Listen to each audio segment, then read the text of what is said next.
Olá, galera! Tenho uma pergunta para vocês. O que diz, por fim, a primeira lei de Mendel? Quando que a gente aplica, quando que a gente usa a primeira lei de Mendel? E o que é monohibridismo? Então vem com a gente, que a gente explica mais.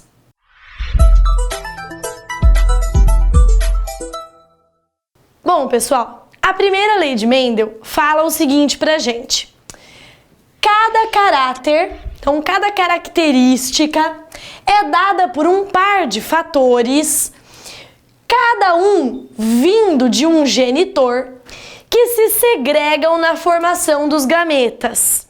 Mendel estudava principalmente características de ervilhas, ervilhas que a gente conhece hoje como ervilhas de cheiro.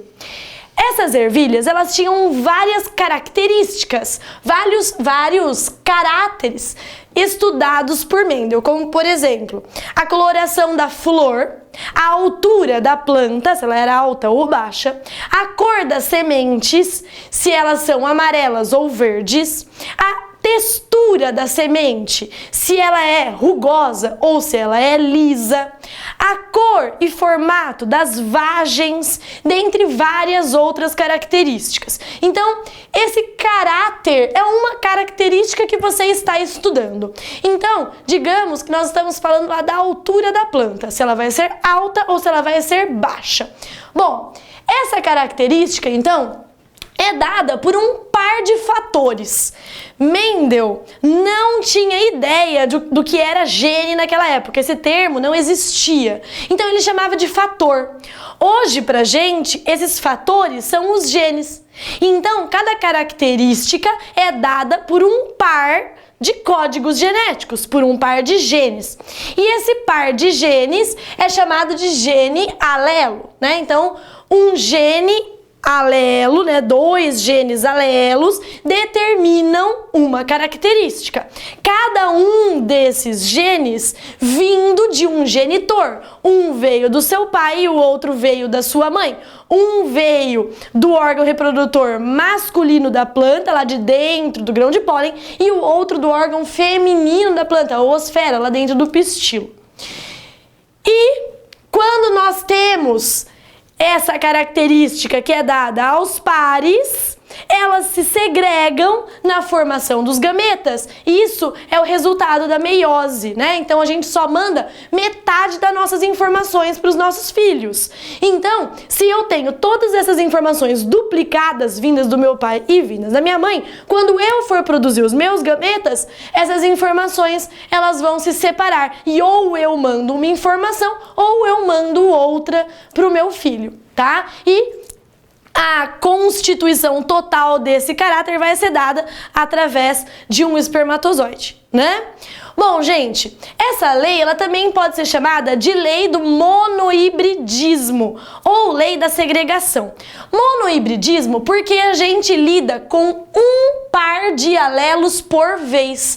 A segunda lei de Mendel já trata de um dihibridismo. A gente já consegue trabalhar ali com dois pares ou mais ao mesmo tempo, sendo eles ali homozigotos, heterozigotos, homozigotos dominantes ou recessivos. Então, na primeira lei de Mendel, nós trabalhamos com um par de alelos por vez. Então, ela se torna mais simples, né?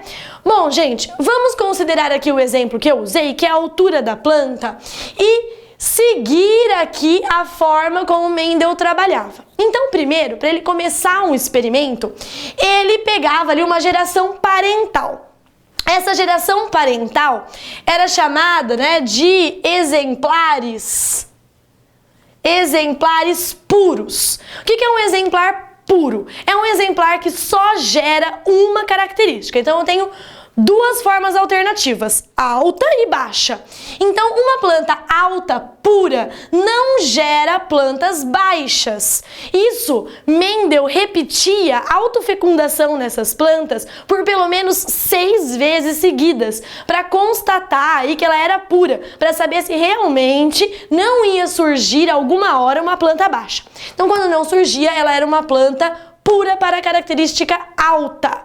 E A planta baixa aqui que eu vou cruzar com ela é a mesma coisa, uma planta pura para a característica baixa. Sabendo, gente, que cada característica é dada por um par de fatores, então eu tenho que ter um par de fatores aqui nesta planta e um par de fatores nessa planta. Quando eu cruzo essas duas plantas e tenho a formação da minha geração F1, que também era chamada por Mendel de híbridos, tá? Essa geração F1 só apareciam plantas altas. E aí ele passou a chamar essa característica de característica dominante. E ele representava essa característica dominante com a letra maiúscula. E nós temos uma regra. Nós sempre usamos a primeira letra da característica recessiva. Então, se alta é a característica dominante, a característica recessiva é a baixa. Então, nós usamos a letra B para exemplificar aqui esses fatores, né, esses genes. Então, se alto é a característica dominante, que ele representava por letra maiúscula, e essa planta é pura para ela, os dois fatores, o par de fatores, os meus genes alelos, os dois são dominantes. Então, ela é Bzão. Sendo assim, a planta baixa, como ela é pura, ela tem os dois alelos, Bzinho. E quando eu cruzo esses dois para originar essa geração F1, vamos lá. Se essa planta vai segregar esses fatores para entregar nos seus gametas, qual fator ela pode entregar? Ou o Bzão ou o Bzão. Nesse caso, ela só pode entregar Bzão para essa planta híbrida aqui, né? E aqui, a planta baixa ou entrega esse gene ou entrega esse gene. Dividido pela metade aqui, os dois são iguais, né? Então, ela obrigatoriamente envia um Bzinho. Tá? Então, esta planta da geração F1, essas plantas altas, elas são todas heterozigotas. Enquanto essa planta alta é homozigota dominante e esta é homozigota recessiva. Depois, Mendel pegava o resultado da geração F1 aqui, né, as minhas plantas altas de F1, e cruzava essas gerações entre elas mesmas, podendo fazer aqui uma autofecundação de uma planta alta com ela mesma. Sendo assim, gente, nós usamos aqui o quadro de Punnett. O quadro de Punnett é um quadro organizacional para que a gente coloque aqui dentro dele todas as possibilidades de cruzamento. Então, eu vou cruzar uma planta Bzinho com outra planta Bzinho, tem o mesmo genótipo, né? Então, vamos colocar as possibilidades desta planta aqui nessa parte de cima do quadro. Então, eu tenho esta plantinha número 1 aqui, o que ela pode entregar para os seus filhos? Ou o Bzão ou o Bzinho. E esta segunda aqui, né, esse segundo gameta, o segundo aqui, ele pode entregar ou o Bzão ou o Bzinho. E quais são as possibilidades? Se esse Bzão aqui for entregue por essa planta e essa planta entregar o Bzão também, eu vou ter uma planta Bzão nascendo aí, né?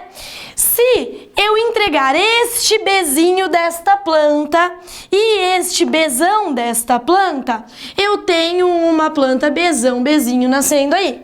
Se eu entregar este Bzão desta planta, mas entregar o Bzinho desta daqui, eu tenho um Bzinho. Percebam, gente, que o alelo dominante sempre vai na frente, tá?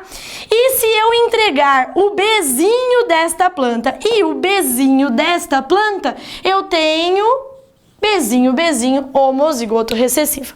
E aí eu tenho os possíveis resultados aqui para minha geração F2. Mendel fazia milhares de cruzamentos e obtinha muitas plantas, tá? Então aí, digamos que com toda essa experiência, ele produziu 8.000 plantas de ervilha. Dessas 8.000 plantas de ervilha, eu tenho aí uma amostra grande, né? E tenho, gente, 75% delas com o alelo dominante. Então, isso significa que elas vão nascer todas altas. Então, é 75 ou 3/4, né?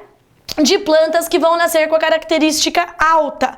E 1 em 4 que vão nascer com a característica baixa, ou seja, 25%, tá? Então, se eu tenho 8.000 plantas que nasceram desse experimento, na minha geração F2, eu tenho 6.000 plantas altas e 2.000 plantas baixas. Então, eu trabalho aí com probabilidade. Então, qual é a probabilidade deste cruzamento acontecer e dele nascer uma planta Bzão homozigota dominante?